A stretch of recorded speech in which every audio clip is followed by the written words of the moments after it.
Hi hello नमस्कार सर्वांना. आज आपण प्यार तुमसे हो गया या कथामालिकेचा 6वा भाग बघणार आहोत. प्रतापराव आणि आर्यनला पोलिसांनी बेड्या ठोकल्या होत्या, पण सत्यजितच्या चेहऱ्यावर विजयाचा आनंद नव्हता. विक्रमने कवचचा मास्टर कोड चोरला होता. याचा अर्थ आता संपूर्ण देशाची सुरक्षा व्यवस्था एका गुन्हेगाराच्या हातात होती. जस्टिस कुलकर्णींच्या बंगल्याबाहेर पावसाची रिमझिम पुन्हा सुरू झाली होती. जणू निसर्गही या पुढच्या संकटाची चाहूल देत होता. काव्याने लॅपटॉपवर वेगाने बोटे चालवत सिस्टीम ट्रॅक करण्याचा प्रयत्न केला, पण विक्रमने सर्व काही गोस्ट मोडमध्ये टाकले होते. सत्या, मास्टर कोड ॲक्टिवेट झाला आहे.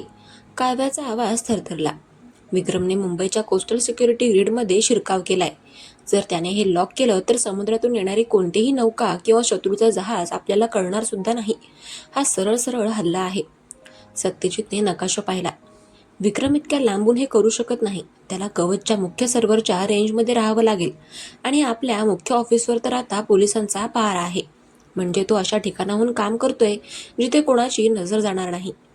सत्यजितची नजर अरबी समुद्रात असलेल्या एका जुन्या लाईट हाऊसवर म्हणजेच दीपगृहावर स्थिरावली, जे आता वापरात नव्हते, पण तांत्रिकदृष्ट्या ते ऑफिसच्या रेंजमध्ये होते. काव्या तो तिथेच आहे, त्या जुन्या दीपगृहात. तिथून त्याला रेंजही मिळेल आणि समुद्रमार्गे पळून जाण्याचा रस्ताही. सत्यजितने आपली जॅकेट चढवली. मी पण येणार, काव्या ठामपणे म्हणाली. नाही काव्या, तिथे जाणं म्हणजे मृत्यूच्या जबड्यात जाणं आहे. विक्रम आता पूर्णपणे वेडा झालाय. सत्याने तिला थांबवण्याचा प्रयत्न केला. काव्याने त्याचा हात हातात घेतला. सत्या, मास्टर कोड पुन्हा रिव्हर्स करण्यासाठी कोडिंगची गरज लागेल, जी फक्त मला माहिती आहे. तुम्ही तिथे पोहोचला तरी तुम्हाला माझी गरज लागेलच. आपण सोबतच जाणार. सत्याला सुद्धा तिचे म्हणणे पटले. वेळ कमी होती. त्यांनी पोलिसांना याबद्दल माहिती दिली, पण समुद्रातील वातावरण इतके खराब होते की कोस्ट गार्डच्या नौका पोहोचायला वेळ लागणार होता. सत्यजितने स्वतःची एक छोटी पण वेगवान इंटरसेप्टर बोट काढली. अंधाऱ्या रात्री समुद्राच्या लाटांची झुंज देत त्यांची बोट त्या दीपगृहाच्या दिशेने निघाली. काव्या बोटमध्ये लॅपटॉप घेऊन सतत सर्व्हरवर लक्ष ठेवून होती.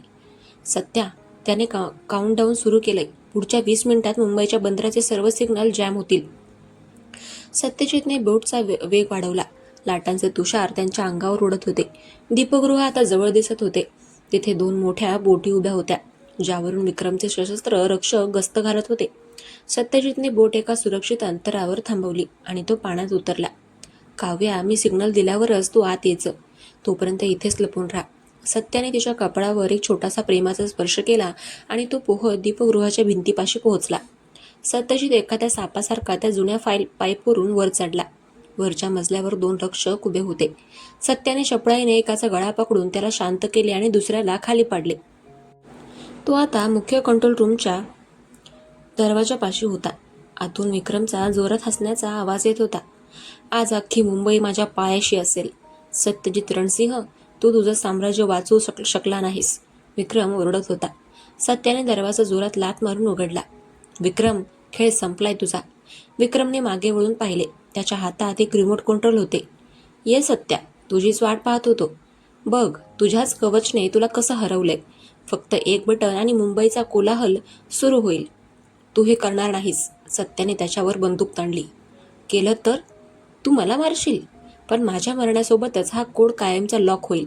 फक्त मीच हा रिव्हर्स करू शकतो, विक्रमने कुत्सितपणे सांगितले. इतक्यात काव्या मागून धावत आली.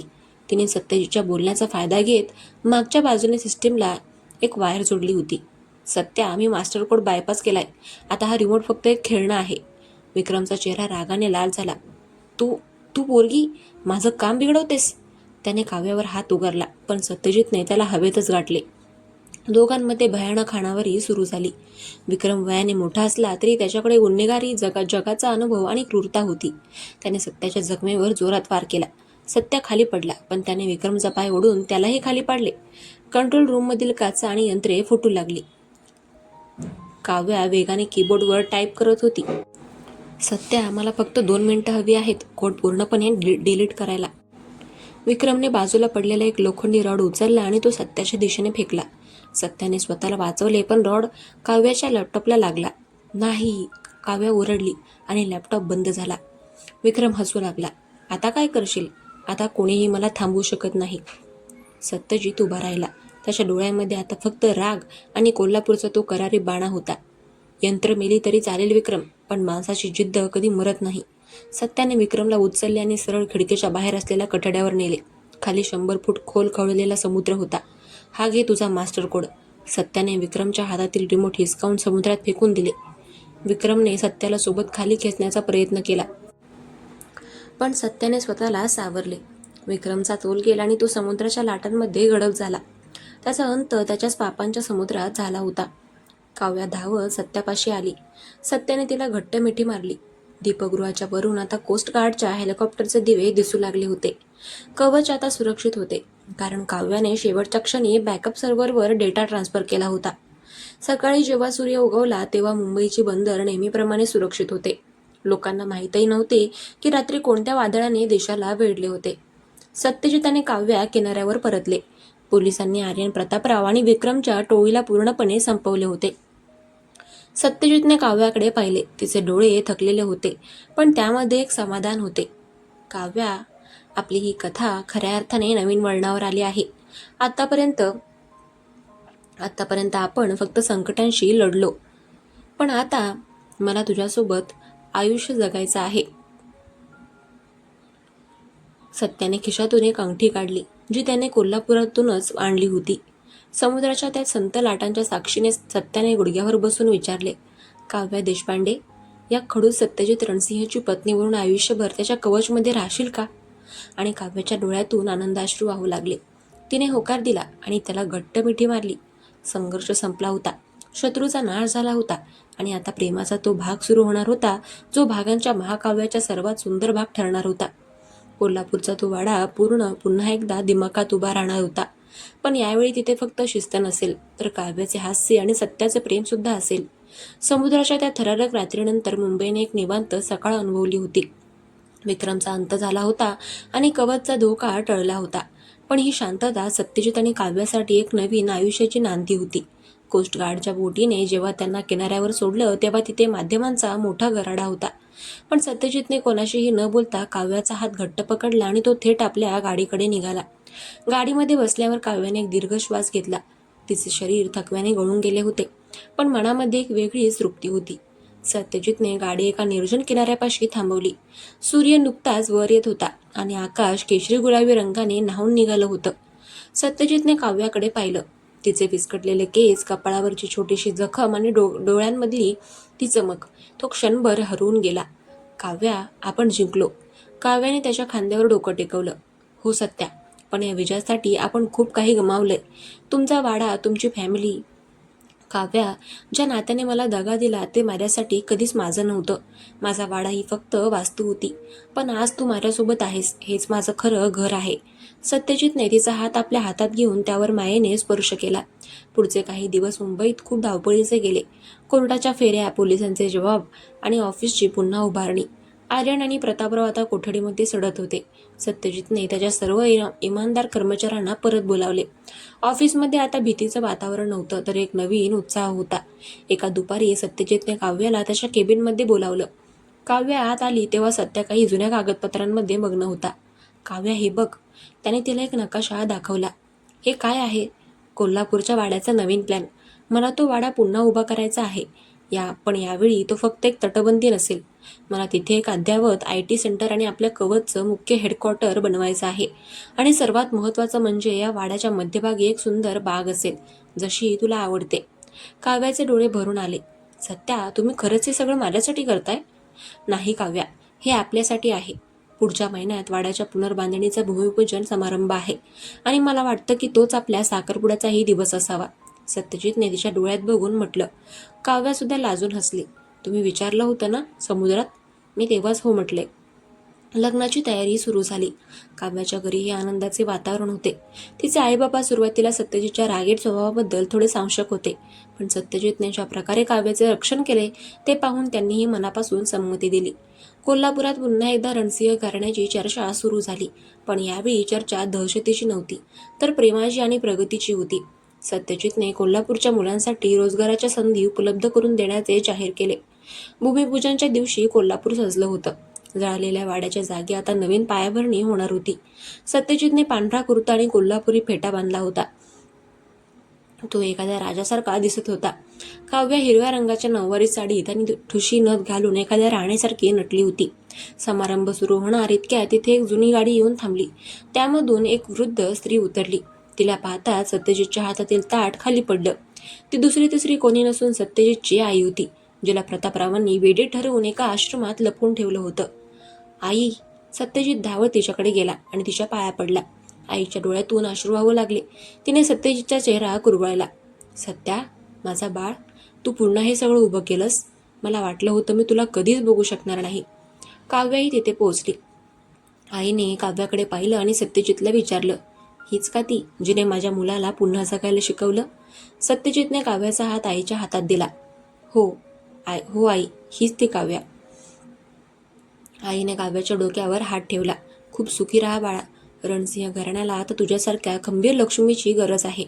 त्या दिवशी भूमिपूजन आणि साखरपुडा दोन्हीही झाले. अख्खं कोल्हापूर शेवायला होतं. रात्री वाड्याच्या अंगणात जे आता स्वच्छ केलं होतं तिथे सत्यजित आणि काव्या निवांत बसले होते. आकाशामध्ये चांदण्या लगाकत होत्या. सत्या, आता सगळं शांत झालंय ना? पुन्हा कोणतं संकट तर नाही ना येणार? काव्याने विचारलं. सत्यजितने तिला जवळ घेतलं. आयुष्य म्हटलं की संकट येणारच काव्या, पण आता माझ्याकडे सर्वात मोठं कवच आहे, ते म्हणजे तुझं प्रेम. जोपर्यंत तू माझ्यासोबत आहेस तोपर्यंत मला जगातील कोणत्याही शक्तीची भीती नाही. या मालिकेतला हा भाग एका पूर्णत्वाकडे जात होता, पण ही तर फक्त एका सुंदर प्रवासाची सुरुवात होती. इथून पुढे त्यांना ऑफिस सांभाळायचं होतं, कोल्हापूरचा विकास करायचा होता आणि सर्वात महत्त्वाचं म्हणजे एकमेकांवरचं प्रेम अधिक घट्ट करायचं होतं. सत्यजित रणसिंहचा तो खडूसपणा आता संपूर्णपणे मावळला नव्हता, पण आता तो फक्त काव्याच्या खोड्या काढण्यापुरता उरला होता. ऑफिसमध्ये आजही तो वेळेचा पक्का होता, पण आता तो कर्मचाऱ्यांच्या सुखदुःखातही सामील व्हायचा. काव्याने त्याच्या खांद्यावर डोकं ठेवून विचार केला. कधी कधी वादळ येतात ते आपल्याला उद्ध्वस्त करायला नाही, तर आपल्या आयुष्यातील कचरा साफ करायला आणि आपल्याला अधिक मजबूत करायला बनवायला येतात. सत्या, आय लव्ह यू, ती पुटपुटली. आय लव्ह यू टू, माझी रणरागिणी. सत्याने तिच्या कपाळावर चुंबन घेतलं. कथा आता एका नवीन वळणावर येणार होती, जिथे लग्नानंतरची मज्जा, ऑफिसमधील नवीन चॅलेंजेस आणि कदाचित आयुष्यात येणारी छोटी पाहुणी किंवा पाहुणा, हे सगळं आता पुढच्या भागात उलगडणार होतं. साखरपुडा आणि भूमिपूजनचा तो सोहळा पार पडल्यानंतर कोल्हापूरच्या हवेमध्ये एक वेगळाच आनंद दरवळत होता. सत्यजितच्या आईच्या पुनरागमनाने जणू रणसिंह घराण्याला तिचे हरवलेले चैतन्य परत मिळाले होते. पण सत्यजितला ठाऊक होतं की जितकी मोठी स्वप्न असतात तितकीच मोठी आव्हानं सुद्धा समोर उभी ठाकतात. आता त्याला केवळ व्यावसायिक शत्रूंशी नाही, तर विस्कटलेल्या नात्यांशी आणि नव्याने उभ्या राहणाऱ्या जबाबदाऱ्यांशी दोन हात करायचे होते. सकाळी लवकरच सत्यजितला जाग आली. कोल्हापूरच्या त्या फार्म हाऊसच्या खिडकीतून दिसणारी उसाची शेतं आणि सकाळचं धुकं पाहून त्याचं मन प्रसन्न झालं होतं. त्यानं पाहिलं की काव्या बागेत आपल्या आईसोबत गप्पा मारत होती. कालपर्यंत जी काव्या केवळ लॅपटॉप आणि ग्राफिक्सच्या दुनियेत असायची, ती आज त्याच्या आईच्या कुशीत शिरून जुन्या रेसिपी शिकत होती. हे सगळं दृश्य पाहून सत्यजितच्या मनामध्ये एक सुखाची लहर उमटली. सत्यजित खाली आला. आईने त्याला पाहताच हसून विचारलं, सत्या, आज लवकर उठलास? कोल्हापूरची हवा लागली वाटतं तुला? नाही आई, सवय आहे ना मुंबईची, पण इथे शांत वाटतंय. सत्यजितने काव्याकडे पाहून एक मिश्किल हास्य केलं. सर, आजही वेळेचे पक्के आहात तुम्ही, पण आज ऑफिस नाही, आज वाड्याच्या कामाची पहिली मीटिंग आहे. काव्याने त्याला डिवचलं. नाश्ता आटोपून सत्यजित आणि काव्या वाड्याच्या जागेवर पोहोचले. तिथे आर्किटेक्ट्स आणि इंजिनियर्सची मोठी टीम आली होती. सत्यजितने त्यांना स्पष्ट सूचना दिल्या होत्या की वाड्याचा मूळ चेहरा बदलता कामा नये, पण आतून जो जगातील सर्वात आधुनिक तंत्रज्ञानाने सज्ज असायला हवा. मीटिंग सुरू असताना सत्यजितच्या फोनवर एक मेसेज आला. हा मेसेज त्याच्या मुंबईच्या ऑफिसमधील एका गुप्त चॅनलवरून आला होता. तो म्हणजे कोड रेड. सिस्टीममध्ये पुन्हा एकदा अनधिकृत प्रवेशाचा प्रयत्न. सत्यजितचा चेहरा क्षणामध्ये गंभीर झाला. त्याने काव्याला बाजूला नेलं आणि तो मेसेज दाखवला.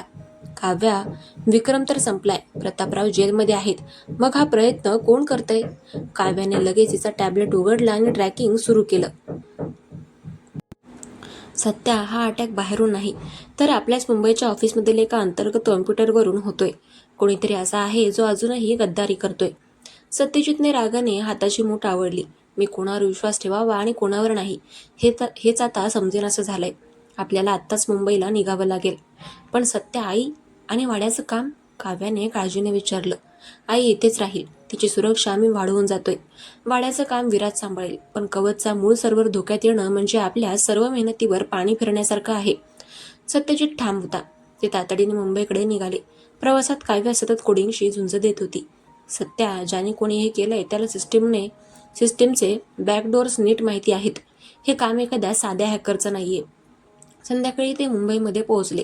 सत्यजितने ऑफिसमध्ये शिरता सर्वांना एका हॉलमध्ये जमा व्हायला सांगितलं. सर्वांच्या चेहऱ्यावर प्रश्नचिन्ह होतं.